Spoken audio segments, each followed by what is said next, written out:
Salam jumpa saudara, sukacita selalu karena Bapa di sorga di dalam nama Tuhan Yesus sungguh-sungguh mengasihi engkau. Dan saat ini kita berada pada kemah kelima dari 42 tempat perkemahan bangsa Israel di padang gurun selama 40 tahun mereka di sana.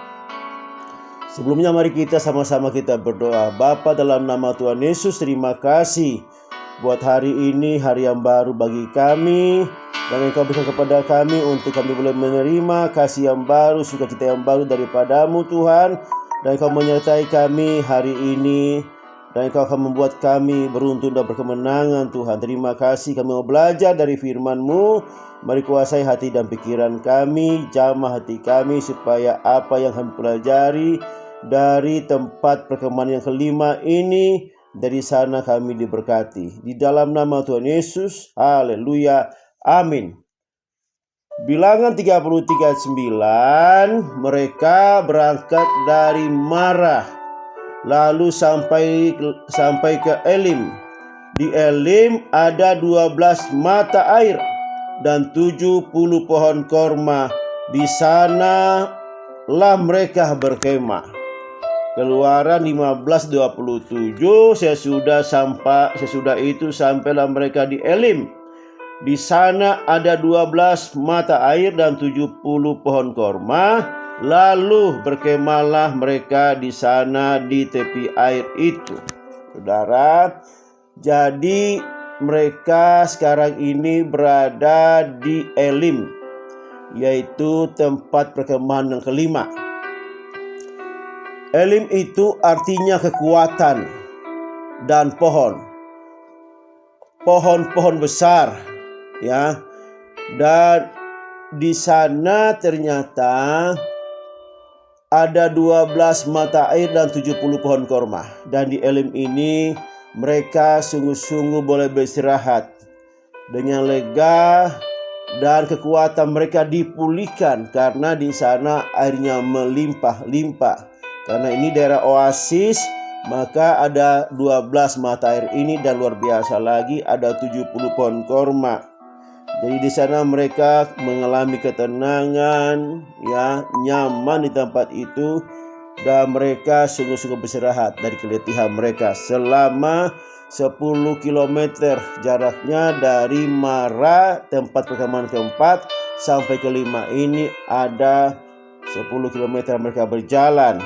Saudara, apa yang dikatakan di dalam firman Tuhan tadi, ada 12 mata air dan 70 pohon korma. Artinya apa, saudara?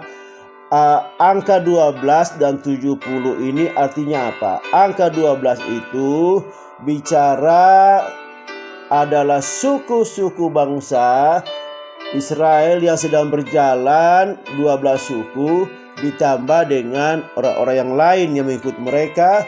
Semua kira-kira jumlahnya 2 juta lebih ke atas. Dan angka 12 ini juga menunjukkan kepada murid Yesus, murid inti yang kemudian menjadi rasul, kecuali Yudas yang digantikan Matias. Yesus memanggil ke-12 muridnya dan memberikan kuasa kepada mereka untuk mengusir roh-roh jahat dan untuk melenyapkan segala penyakit dan segala kelemahan. Murid Yesus, luar biasa kuasa yang diberikan kepada mereka. 12 adalah 12 murid Yesus.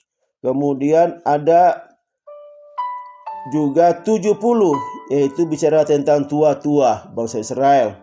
Bilangan 11 ayat 16 sampai 17, lalu berfirmanlah Tuhan kepada Musa, kumpulkanlah di hadapanku dari antara para tua-tua Israel 70 orang yang kau ketahui menjadi tua-tua bangsa dan mengatur pasukannya. Kemudian bawalah mereka ke kemah pertemuan supaya mereka berdiri di sana bersama-sama dengan engkau.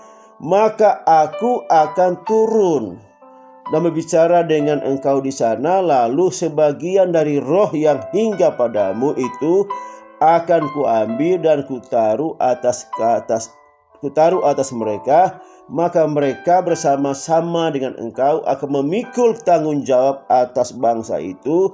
Jadi tidak usah lagi engkau seorang diri memikulnya, saudara. Jadi tua-tua ini diambil dari kepala-kepala pasukan, pemimpin-pemimpin dari 12 suku ini yang menjadi tua-tua di bangsa itu untuk bersama-sama dengan Musa. Musa diambil rohnya, dibagikan kepada mereka. Ini pasti roh hikmat, supaya mereka dapat menyelesaikan perkara-perkara di antara mereka bangsa itu.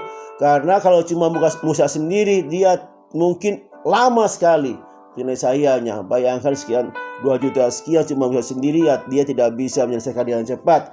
Tetapi dengan bantuan 70 murid ini, maka segala perkara dapat diselesaikan mereka 70 tua dan 2 Musa. 70 tua ini untuk perkara-perkara yang ringan. Nanti yang besar-besar, yang susah, yang membutuhkan keputusan Tuhan, maka itu diambil alih oleh Musa. Saudara, jadi pembagian luar biasa mereka di padang gurun dengan tugas-tugas seperti itu untuk meringankan Musa tentunya. Dan kita tahu juga ada 70 murid. Bicara angka 70, Lukas 10 ayat 1, ayat 9, 17 sampai 19, ayat 1. Kemudian daripada itu Tuhan menunjuk 70 murid yang lain, lalu mengutus mereka berdua-dua mendahuluinya ke setiap kota dan tempat yang hendak dikunjunginya. Dan perintahnya kepada mereka, ayat 9, dan sembuhkanlah orang-orang sakit yang di situ, dan katakanlah kerajaan Allah sudah dekat padamu.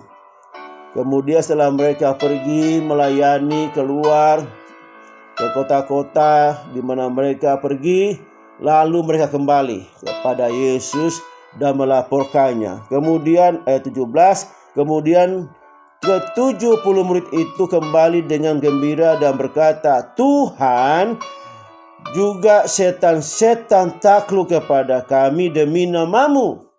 Lalu kata Yesus kepada mereka, aku melihat iblis jatuh seperti kilat dari langit. Sesungguhnya aku telah memberikan kepada kamu kuasa untuk menginjak ular dan kalajengking, dan kuasa untuk menahan kekuatan musuh, sehingga tidak ada yang akan membahayakan kamu. 12 murid diberikan kuasa yang luar biasa. Demikian juga 70 murid ini, pengikut ini, diberikan kuasa yang luar biasa juga, saudara. Nah, ini yang biasa kita lakukan. Setiap murid pasti diberikan kuasa. Dan seorang murid harus melakukan pelayanan. Pelayanan untuk mengusir setan-setan dan juga menyembuhkan, memulihkan, saudara, orang-orang yang lemah imannya dipulihkan, harapannya dipulihkan. Inilah tugas murid-murid. Dan untuk melaksanakan tugas ini Tuhan Yesus berikan kuasa, sebab tanpa kuasa ini kita tidak dapat melakukannya, saudara. Jadilah itulah bicara angka 12 dan angka 70, saudara. Jadi Yesus kedatang ke muka bumi ini untuk mendirikan jemaatnya, murid-muridnya, dimulai dari murid-muridnya, ya saudara, supaya jemaatnya ini tidak ada yang dapat berkuasa atas mereka, bahkan kuasa maut pun tidak berkuasa, alam maut pun tidak berkuasa. Yesus datang ke dunia dengan visi untuk mendirikan jemaatnya. Matius 16 ayat 18, dan aku pun berkata kepadamu, engkau adalah Petrus, dan di atas batu karang ini aku akan mendirikan jemaatku, dan alam maut tidak akan menguasainya. Luar biasa. Jadi Yesus datang untuk mendirikan jemaat baginya. Alam maut tidak berkuasa atas mereka, jemaat Tuhan.